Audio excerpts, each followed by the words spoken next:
It started with a whisper, one barely audible, almost like a sigh from an unseen mouth. Liz stood frozen in the hallway of her childhood home, her breath catching in her throat. The house was quiet, as it had been for days since her father's funeral. But now someone was in that silence, a presence that chilled her from the inside out. The whisper came again, sliding against her ears like a cold draft under a locked door. She couldn't move. She didn't dare turn around. Was it just her imagination? Her knuckles turned white as she gripped the edge of the hallway table for balance.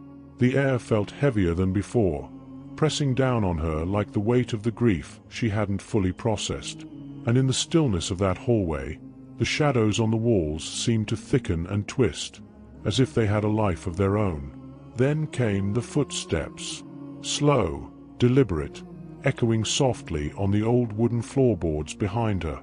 Liz's heart thundered in her chest, each beat like a drum warning her of something she couldn't see. Something was coming. The house had always been unsettling, even when she was a child. Built at the end of a quiet, forgotten street, the old Victorian mansion had stood for over 100 years. Her father had inherited it from his own parents, and it had been their home for as long as she could remember. But it had never felt like home. Not really. Liz had spent her entire childhood avoiding the darker corners of the house. The long hallways where light didn't quite reach. The creaky attic, where odd noises had kept her awake at night. Even as a grown woman now, in her early 30s, she had never quite shaken the feeling that something was wrong with this place. But now, without her father's presence, the house felt more alive and more dangerous than ever before. After the funeral, Liz had been left to sort through his things. No one else in the family wanted to step foot in the house. Her mother had died years ago, and her only sibling, her brother Paul, had vanished when they were teenagers. No one had ever found out what happened to him. Liz had always suspected the house had something to do with it. Now, standing alone in that hallway, her eyes fixed on the shadows twisting unnaturally along the walls, Liz couldn't shake the feeling that whatever had taken her brother was still here, and it had been waiting for her return. The whispering in the hallway grew louder. Liz finally gathered the courage to move, spinning around to face the darkness. But there was nothing there, just the long, dimly lit corridor stretching behind her, leading to the rooms she had avoided since her father's passing. She took a deep breath and shook her head, trying to calm her racing thoughts. It had to be the house playing tricks on her. That's all. Old houses made noise. Old houses had drafts. Old houses didn't whisper, didn't follow you. But the weight of dread pressed down on her chest, squeezing the air from her lungs. She wanted to run, to get out of the house and never return, but the thought of leaving her father's legacy unfinished gnawed at her. She turned back toward the family room, where boxes of her father's belongings waited to be sorted. The air was colder in there, even though the windows were closed, and the chill seemed to crawl up her spine like icy fingers. As she reached for the first box, her eyes flicked to the large, dust-covered mirror that hung on the opposite wall. And there, reflected in the mirror, was a shadow, a figure standing just behind her, indistinct but undeniably present. Her blood turned to ice as she spun around. Nothing. The hallway was empty, as it had been just moments before. But the whispering continued. Liz's heart hammered as she turned back to the mirror, her eyes scanning its surface. There, in the glass, the shadowy figure lingered, even though there was no one in the hallway behind her. The reflection in the mirror seemed to move independently of her surroundings, shifting as if the shadow itself was watching her. Her breath came in shallow gasps. She had heard stories about haunted mirrors, but they had always seemed ridiculous, until now. The whispering grew louder, the words still unintelligible but unmistakably directed at her. Liz took a step closer to the mirror, her hands trembling. She reached out, fingertips brushing the cold surface. Suddenly, the shadow in the mirror lunged toward her. Liz screamed, stumbling backward and knocking over a stack of boxes. Papers scattered across the floor as she scrambled to her feet, her heart racing. But when she looked at the mirror again, the shadow was gone. For a moment, there was silence. The whispering had stopped. But deep down, Liz knew the house wasn't done with her yet. The next few days passed in a blur. Liz tried to convince herself that the shadow in the mirror had been a trick of the light, a product of her grief-stricken mind playing cruel jokes. But every time she walked past the mirror, she couldn't help but glance at it, half expecting the shadow to return. At night, the house felt even more oppressive. The long hallways stretched out endlessly, the doors to empty rooms standing slightly ajar, as if waiting for someone to step through them. Liz kept the lights on, but even the warm glow of the lamps couldn't shake the feeling that she wasn't alone. One evening, as she sat in the family room sifting through old family photos, Liz heard the familiar creak of the floorboards in the hallway. At first, she thought it was her imagination, but the sound grew louder, closer, until it stopped just outside the door. Her breath caught in her throat as the doorknob slowly turned. The door opened a crack, and a gust of icy air rushed into the room, extinguishing the lamp beside her. Liz jumped to her feet, her heart racing. The hallway beyond the door was pitch black. But then she saw it. The shadow, taller this time, more defined, standing just beyond the threshold. It didn't move. It didn't speak. But she could feel its eyes, if it had any, boring into her. Without thinking, Liz slammed the door shut, her hands trembling as she fumbled to lock it. But even as she bolted the door, she knew deep down that locks wouldn't keep it out. Liz found herself falling into a strange pattern over the next few nights. She would wake up at exactly 3:15 a.m., the same time every night, with a feeling of being watched. She never saw the shadow, but she could sense its presence, lingering in the hallway outside her bedroom. During the day, she avoided the mirrors. At night, she slept with the door locked and the lights on. But no matter what she did, she couldn't shake the feeling that the house was alive, that it was watching her, waiting for her to make a mistake. Liz tried to rationalize it all, telling herself that grief was playing tricks on her mind. But the more she tried to explain it away, the stronger the presence became. One night, as she lay in bed, she heard a voice, clear and distinct this time, not just a whisper, but a voice, a deep, malevolent voice that seemed to seep into her bones. "You can't hide from me, Liz." Her blood ran cold. She sat up in bed, her heart pounding in her chest. "You can't escape." Liz couldn't sleep. The house had settled into a heavy, oppressive silence after the voice whispered in her ear, but the tension in her body never eased. She was waiting, heart pounding in her chest, for something to happen. Was it the house itself speaking to her? Or was it something far worse? Her phone buzzed on the nightstand, breaking the stillness. It was a text from a number she hadn't seen in years. Paul. Except Paul had been missing for over 15 years. The text simply read, "You can't escape." Liz's blood turned to ice.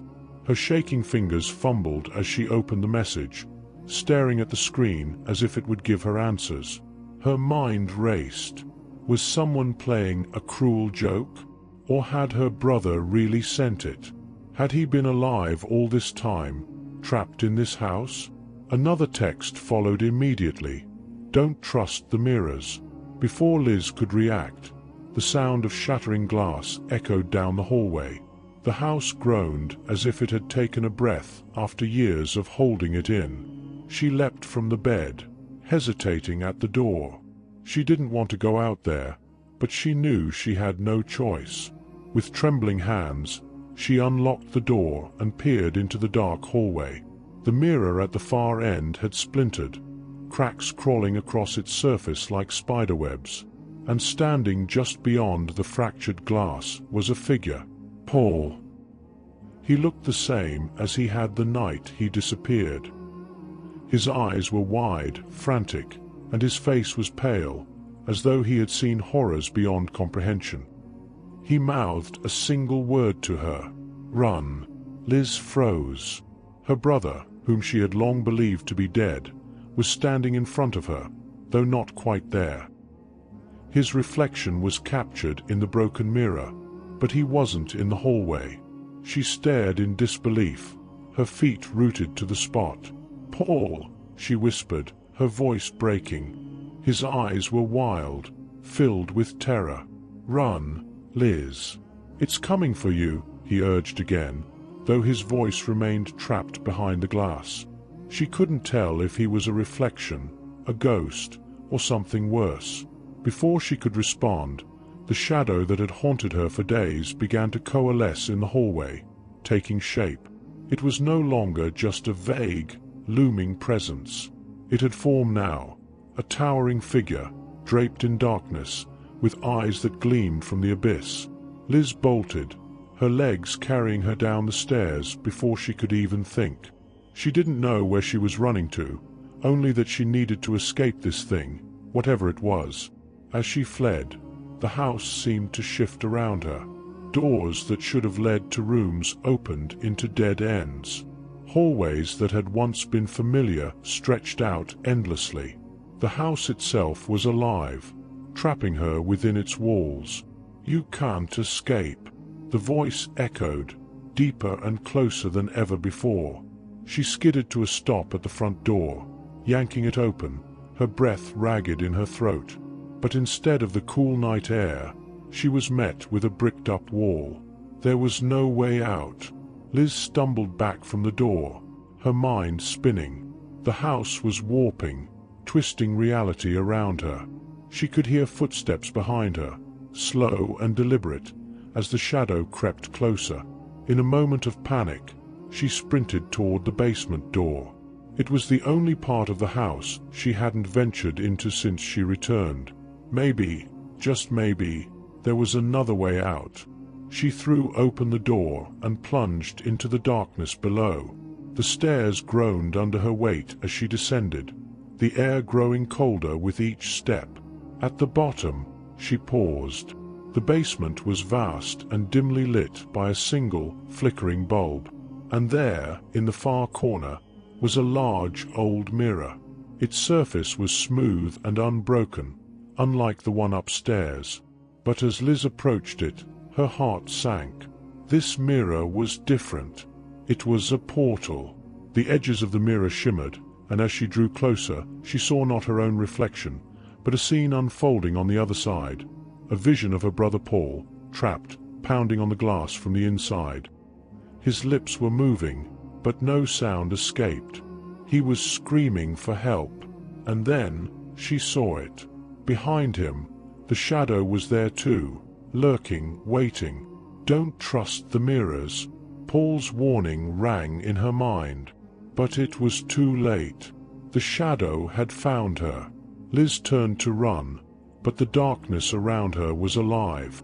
It reached out, cold tendrils wrapping around her arms and legs, dragging her toward the mirror. Her own reflection flickered, and she saw herself through Paul's eyes, trapped in the same glass prison, watching helplessly as the shadow devoured her. Liz struggled, her heart pounding as the shadow's grip tightened.